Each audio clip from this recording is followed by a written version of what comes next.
Hello student, this is Aishwarya Sharma. हम पढ़ रहे हैं क्लास 8 का सब्जेक्ट मैथ्स। उसमें हमारा टॉपिक चल रहा है राशियों की तुलना। आज हम करेंगे अभ्यास 8.3 का बी पार्ट। देखिए क्वेश्चन नंबर 6 हमारे पास है। क्या है क्वेश्चन नंबर 6 में? क्वेश्चन नंबर 6 में है, आरिफ ने एक बैंक से 80,000 का कर्ज लिया।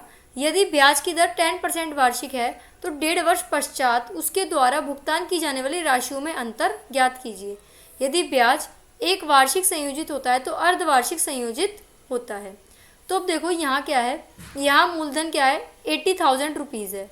अब 80,000 के अकॉर्डिंग अगर हम बात करें तो देखो जो टाइम है वो कितना है, 1/2, यानी कि 1.5 वर्ष हमारा टाइम है। ब्याज की दर हमारी क्या है, ब्याज की दर है हमारी 10% वार्षिक।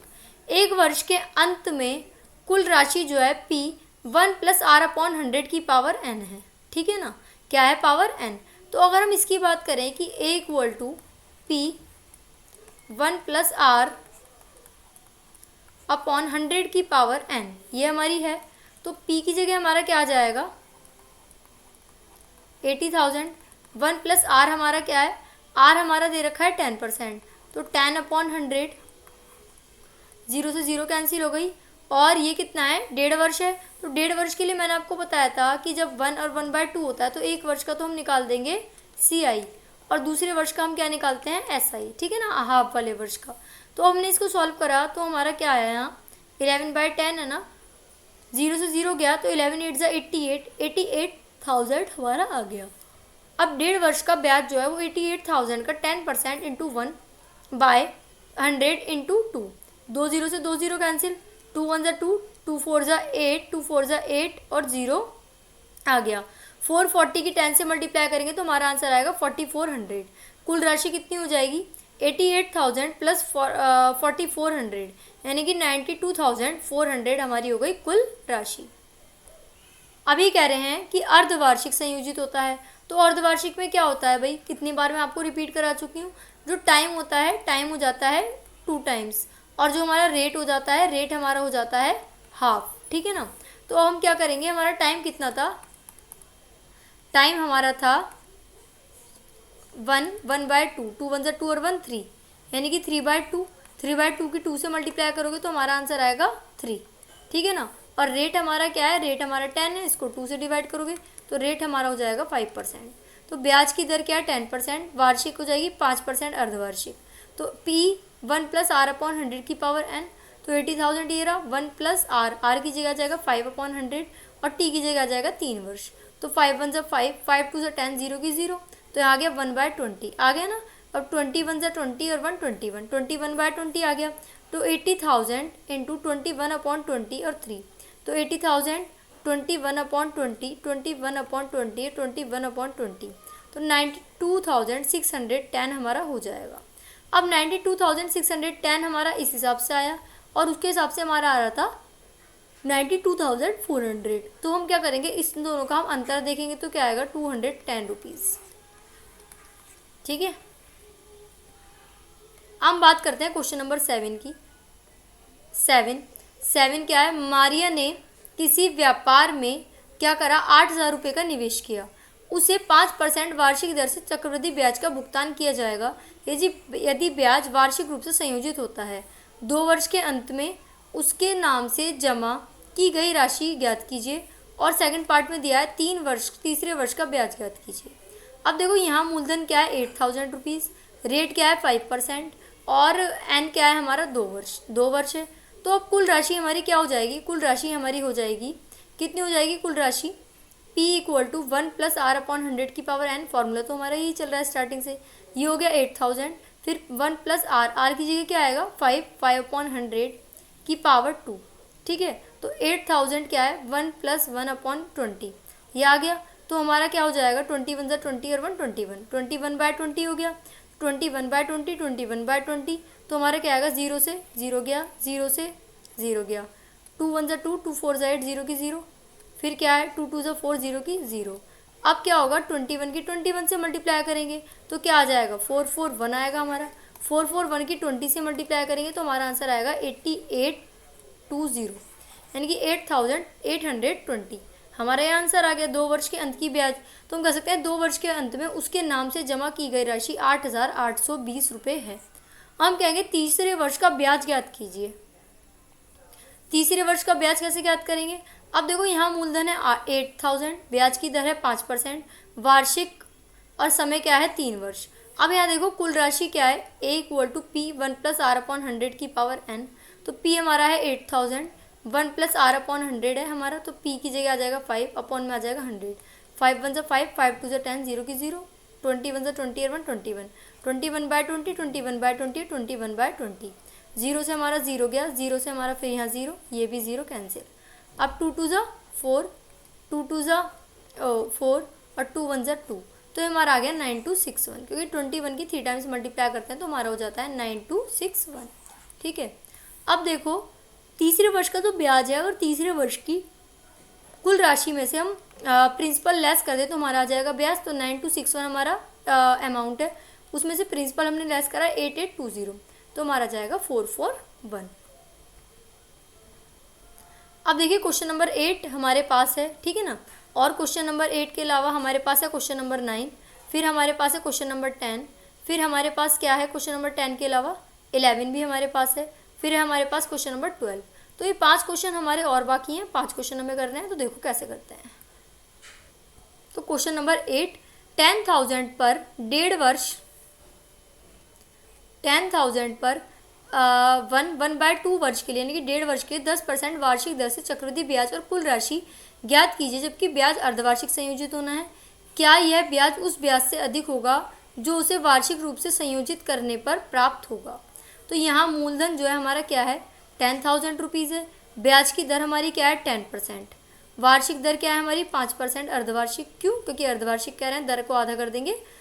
समय हमारा क्या है 1/2 है, 2 1 = 2 और 1 3, यानी कि 3/2।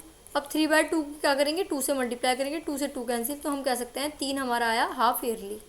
ठीक है ना, 3 हाफ ईयरली हमारा यहाँ आ गया। तो अब देखो यहाँ क्या आएगा, कुल राशि हमारी क्या है P 1 + R/100 की पावर n। तो P हमारा क्या है 10,000, 1 + R, R हमारा क्या है 5, 5/100, यहाँ पे हो गई पावर n है, n का मतलब क्या है 3, यहाँ पर 3 वर्ष हो गए, यहाँ पे मैंने आपको सॉल्व करके बताया था अभी। अब 10,000 1 + 1/20 की पावर 3, अब 21 = 20 और 1 21, 21/20 आ गया, 1 0 से 1 0 कैंसिल, इस वाली 0 से फिर ये 0 कैंसिल, इस 0 से ये 0 कैंसिल, 2 1 = 2, 2 5 = 10, ये आ गया। अब 21 की 3 बार मल्टीप्लाई करेंगे तो 9261 आएगा। अब उसकी मल्टीप्लाई करेंगे 5 से और डिवाइड कर देंगे 4 से। जब हमने ये सब करा तो हमारा आंसर आया 11,576.25 रुपीज़। ठीक है ना, ये हमारा आंसर आ गया। हमें निकालना है चक्रवृद्धि ब्याज, तो A - P हम करेंगे तो 11,576.25 माइनस ये, तो यानी कि 1,576 रुपये 25 पैसे हमारा ब्याज आ जाएगा। अब कह रहे हैं जब वार्षिक संयोजित होता है तो अब 1.5 वर्ष है ना, तो अब क्या करेंगे, इस वाले वर्ष का तो हम निकालेंगे CI और इस वाले बचे हुए वर्ष का हम निकालेंगे SI। ठीक है, पहले हम निकालते हैं CI। तो P 1 + R/100 की पावर n 10,000, 10/100 ये आ गया, 10 1 = 10, 10 1 = 10 और 1 11, 11/10, 0 से 0 गया, 11 की मल्टीप्लाई करो 1000 में तो 11,000 आ गया। अब 1.5 वर्ष का ब्याज निकालना है तो क्या है हमारा 11,000 1/2, क्योंकि अब ये ध्यान रखना कि ये हमारा 10,000 पे ना निकल के इस पे ही निकलता है जो हमारा अमाउंट आई 1 वर्ष बाद। ठीक है ना, अब इसका निकालेंगे हम तो हमारा आंसर आया 550। तो 11,000 में 550 भी ऐड करो तो हमारी राशि आ जाएगी 11,550 और मूल धन क्या है 10,000। तो जब 11,550 में से 10,000 गए तो 1,550 हमारा हो जाएगा। हाँ, यह ब्याज उस ब्याज से अधिक होगा जो उसे वार्षिक रूप से संयोजित करने पर प्राप्त होगा। क्वेश्चन नंबर 9 हमारे पास है, यदि राम 4,096 रुपये पर 18 महीने के लिए 12 सही 1/2 यानी कि 12 1/2% वार्षिक दर पर उधार देता है तो ब्याज अर्धवार्षिक संयोजित होता है। तो ज्ञात कीजिए राम कुल कितनी राशि प्राप्त करेगा। अब देखो मूलधन हमारा क्या है 4,096, रेट हमारा क्या है 12 1/2 यानी कि 12 2 = 24 और 1 25/2, 25/2 है। अब ये कह रहे हैं कि ये क्या कर रहे हैं कि अर्धवार्षिक है तो 25/2 × 2 हो जाएगा। क्यों? क्योंकि 25 रेट को हम कर देते हैं आधा, तो हमारा हो जाएगा 25/4%। अब 18 महीने तो 18 महीने को पहले कन्वर्ट करो तो 1/2 आ जाएगा। क्यों आया 1/2? 18 महीने का मतलब होता है 1.5 वर्ष। और इसे हम वैसे भी देख सकते हैं कि 6 3 और 6 2 और 3/2 का मतलब 1/2 होता है। अब इसकी हम मल्टीप्लाई कर देंगे 2 से 2 गया, हमारा आंसर आया 3। तो हमें निकालना है 3 वर्ष के लिए। तो P = 1 + r/100 की पावर n। तो 4096 1 25 1 25 25 4 100 4 4 16 और 1 17 17/16 17/16 17। क्यों? क्योंकि 3 था हमारा। हमने इन सबको सॉल्व करा तो हमारा आंसर आया 4913। अब बात करते हैं 10th क्वेश्चन की। 10th क्वेश्चन में क्या है, 5% वार्षिक दर से बढ़ते हुए 2003 के अंत में एक स्थान की जनसंख्या 54,000 हो तो निम्नलिखित को ज्ञात कीजिए। वर्ष 2001 में जनसंख्या, वर्ष 2005 में कितनी जनसंख्या होगी। तो यहाँ वर्ष 2003 में जनसंख्या कितनी है हमारी, 5400 हमारी जनसंख्या यहाँ पर है, ठीक है ना। तो ये जनसंख्या हमारी है यहाँ पर। तो हम कहेंगे कि n क्या है हमारा, 2 वर्ष है। 2001 की जनसंख्या को 2 वर्ष बाद बढ़कर 2003 की जनसंख्या होगी। तो इसलिए हमने क्या लिया है, बढ़ती हुई जनसंख्या। क्यों? 2001 है तो 2001 के बाद जनसंख्या 2003 में 2 वर्ष बढ़ी होगी ना। हमें जाना है पीछे वाली जनसंख्या पर, यानी कि रिवर्स हमें चलना है यहाँ पर। तो 1 + r/100। तो देखो 2003 की जनसंख्या की जो होगी वो बाद वाली है, तो वो हम रखेंगे यहाँ। ये आ जाएगा यहाँ 1 + p/100 की पावर 2 5 1 5 5 2 10। ये आ गया 1/20। अब 1/20 का मतलब क्या है, 20 1 20 और 1 21 21/20 ये हमारा हो गया ना 21/20। अब यहाँ पे देखो कि ये क्या है, 54,000 हमारा है, 54,000 हमारा है P, और ये है हमारा ये। तो हम यहाँ क्या करेंगे, देखो जब हमने इसको सॉल्व करा तो हमारा आंसर आया, ये कहाँ है हमारा 21/20 21/20, ये डिवाइड में हो जाएगा मल्टीप्लाई में। 54,000 × 20 अपॉन ये। जब हमने इसको सॉल्व करा तो हमारा आंसर आएगा पॉइंट में, तो उसे हम समथिंग ले लेंगे अबाउट 48,980 रुपीज़। अब कह रहे हैं 2005 में, क्योंकि जनसंख्या सदैव बढ़ती रहती है तो प्रश्नानुसार 2005 में जनसंख्या कितनी होगी। यहाँ 1 की जनसंख्या लो, ठीक है। 2003 की जनसंख्या सॉरी 54,000। अब 2003 से 2005 में कितने ईयर हुए हमारे, हुए 2 ईयर्स। तो हम यहाँ से टाइम लेंगे 2 ईयर्स का। तो ये आ गया। अब इसको हम सॉल्व करेंगे यहाँ पर तो हमारा आंसर आएगा 59,535। तो हम कहेंगे वर्ष 2005 में कुल जनसंख्या 59,535 होगी। अब बात करते हैं क्वेश्चन नंबर 11। एक प्रयोगशाला में किसी निश्चित प्रयोग में बैक्टीरिया की संख्या 2.5% प्रति घंटे की दर से बढ़ रही है। यदि प्रयोग के शुरू में बैक्टीरिया की संख्या 5,06,000 है, ठीक है, तो 2 घंटे बाद बैक्टीरिया की संख्या कितनी होगी। तो ये आ गया हमारा यहाँ पर। अब देखो बैक्टीरिया की कुल संख्या क्या होगी, A = P 1 + r/100 की पावर n। मैंने बताया था आपको, यही फॉर्मूला यहाँ पे हमारा लगता है। P की जगह आ जाएगी हमारी स्टार्टिंग की संख्या, R की जगह आ जाएगा 2.5 जितने की दर से बढ़ रही है, यहाँ आ जाएगा +/100। पॉइंट हटाओ, यहाँ पे लगाओ 1000, 21 1 21 24 4 100 और 0। तो 40 + 1 यानी कि 41/40 ये आ गया हमारा। 1 0 से 1 0 कैंसिल, 1 0 से 1 0 कैंसिल। अब इसको सॉल्व करेंगे तो हमारा आंसर आएगा ये 1 10 100 1000 10,000 5,31,616 ये हमारा आंसर आया। तो 2 घंटे के अंतर में हमारी जनसंख्या इतनी होगी बैक्टीरिया की। हम बात करते हैं क्वेश्चन नंबर 12 की। एक स्कूटर 42,000 रुपये में खरीदा गया और 8% वार्षिक दर से इसके मूल्य का अवमूल्यन होना है, यानी कि डेप्रिसिएशन इसका होना है। समय के साथ साथ चीज़ें की मूल्य जो होता है वो घटते हैं। 1 वर्ष के बाद स्कूटर का मूल्य ज्ञात कीजिए। 1 वर्ष बाद ही कह रहे हैं तो 42,000, 1 वर्ष यहाँ आ गया। अब घट रहा है ना, डेप्रिसिएशन हो रहा है, तो हम यहाँ लगाएंगे माइनस प्लस की जगह 42,000 1 - 8/100 की पावर t 4 2 8 4 2 8 4 5 20 ये आ गया। तो 25 1 25 और 2 27/25। इसको सॉल्व करेंगे तो हमारा आंसर आएगा 38,640। तो हम कह सकते हैं 1 वर्ष बाद स्कूटर का मूल्य 38,640 रुपये होगा। अगर ये हमसे पूछते कि कितना मूल्य घटा तो हम क्या कहते, 42,000 पहले था, अब हमारा रह गया 38,640।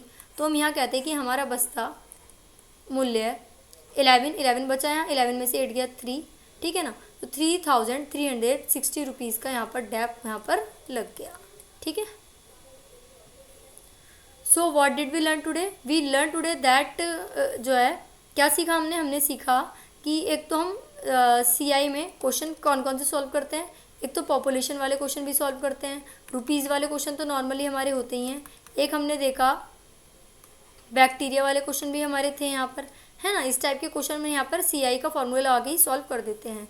अगर जो है इंक्रीमेंट हो रहा होता है तो हम फॉर्मूला क्या लगाते हैं, A = P1 + R/100 की पावर n।